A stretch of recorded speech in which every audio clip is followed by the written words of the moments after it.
we got to talk a little breaking news, and we're talking Jared Curits, the 5-star quarterback out of Nashville. He's in the 2026 class, the ranked number 2 overall at the position. He decommitted from Georgia on Thursday night. It was Thursday night. My days get all confused, but it was Thursday night.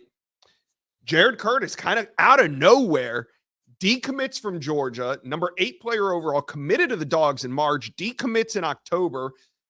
We got some schools in the mix. We're going to break this down. I want to bring in Hayes Fawcett as well, because this is kind of an interesting one. Hayes, take us kind of behind the scenes of when you started hearing this smoke from Jared Curits that he might be reopening his recruitment.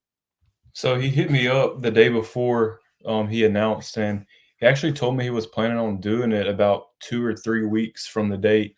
And then he just told me, like, hey, man, like, I can't really get this off my mind.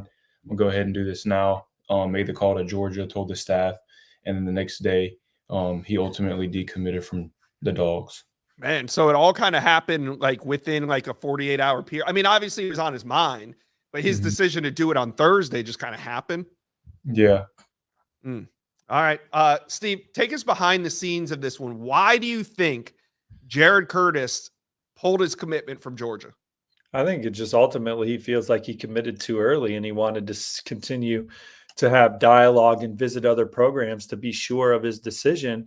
And with that, when he was taking visits, he would call Mike Bobo. He would call Kirby Smart. He would call Coach Van Gorder over at Georgia, so they would know from him and not the internet that, hey, I'm going out to USC this summer, or, hey, I'm going to go to the South Carolina LSU game. And the Georgia staff was first class. So they were like, great, man, go. But remember, you're a dog. And so I think just that song and dance alone was just hard. And so, and he said as much, said, hey, look, I don't want to be one of those quarterbacks that's committed to a school. And then he said, not that there's anything wrong with it, but we all know that when you're the quarterback and you're out there taking visits elsewhere, it's just different. And so he didn't want to do that. And he wants to be able to do his own thing and not worry about hurting anybody else's feelings too. So right. He decommits from Georgia. They're still in the mix. I talked to Jared Curits today. He's going to be back for the Tennessee game, the Georgia-Tennessee game in Athens. He looks forward to getting around those coaches he loves again, getting around those recruits. But Georgia's in a battle, right? He's going to take a visit to Auburn November 2nd for their game against Vanderbilt. Now, they're just now getting back involved. His high school coach has a relationship with the Auburn staff. Oregon's a program that I think needs to be taken very seriously in the Jared Curits sweepstakes. You asked me about Jared Curits and his recruitment and the domino effect in the video that we had when he decommitted. And I said, well, I don't know how it'll impact the dominoes, because the schools that we were talking about the most at the time did not have a quarterback committed, but Oregon does. They have Jonas Williams committed from Bolingbrook, Illinois. Now, Oregon, they're trying to sign 2 in this class. Maybe they only sign Achilles Smith Jr., and then they pivot and try and sign 2 in 2026. And if you get Jared Curits and Jonas Williams, that's a hell of a 2 quarterback class. But Jared Curits is very high on Oregon, had a great visit out there, loves Will Stein, the offense, everything Oregon's doing on and off the field. I look for him to get back to Oregon at some point. There's not a visit set for them. Then you also have Alabama. You got Clemson. You have South Carolina. He loves the way that they kind of resurrected Spencer Rattler's career in Columbia and turned him into a draft pick. South Carolina's playing some exciting football. They hammered Oklahoma today. And we'll see who else comes into the picture. You know, Ole Miss maybe gets in there. They don't have a quarterback committed in 2025 right now.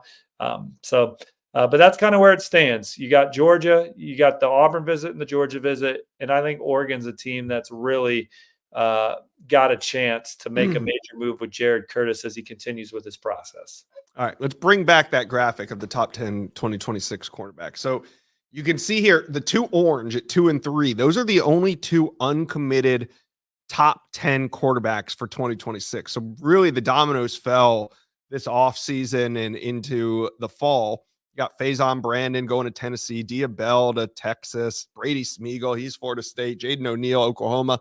Like you said, Jonas Williams, he's committed to Oregon, so you think they could get in the mix. But Hayes, I want to talk to you a little bit about Ryder Lyons. He's sitting there at number 3.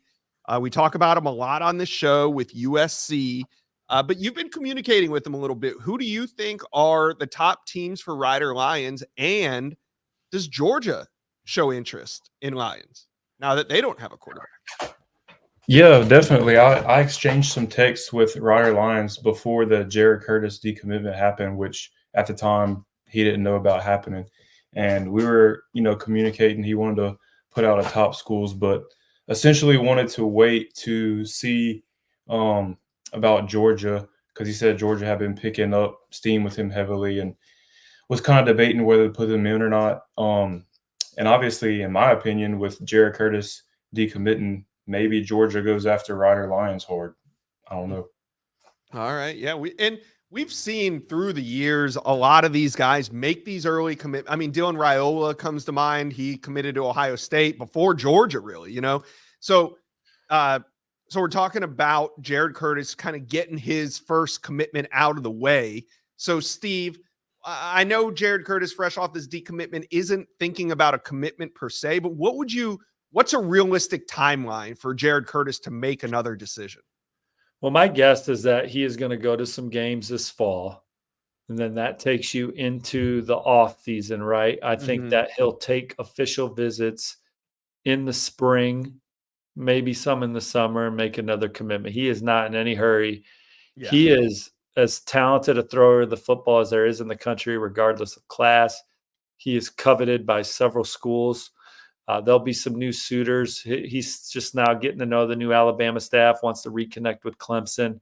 So I don't think we're going to see anything quickly. He already went through it once and was kind of quick to make a decision. And I think they thought in that moment that he was going to be done with it. But they found out real quick that these schools weren't going to stop communicating. Chip Kelly went into school as soon as he could. Ohio State's a factor. And South Carolina, Dow Logans never went away. So I think he'll take his time. My guess is that he'll make his decision sometime in the next calendar year. Okay. All right. Well, let us know. Comment section below. Where do you guys think Jared Curits is going to end up? Will he end up being a dog in the end? Let us know. Comment section below.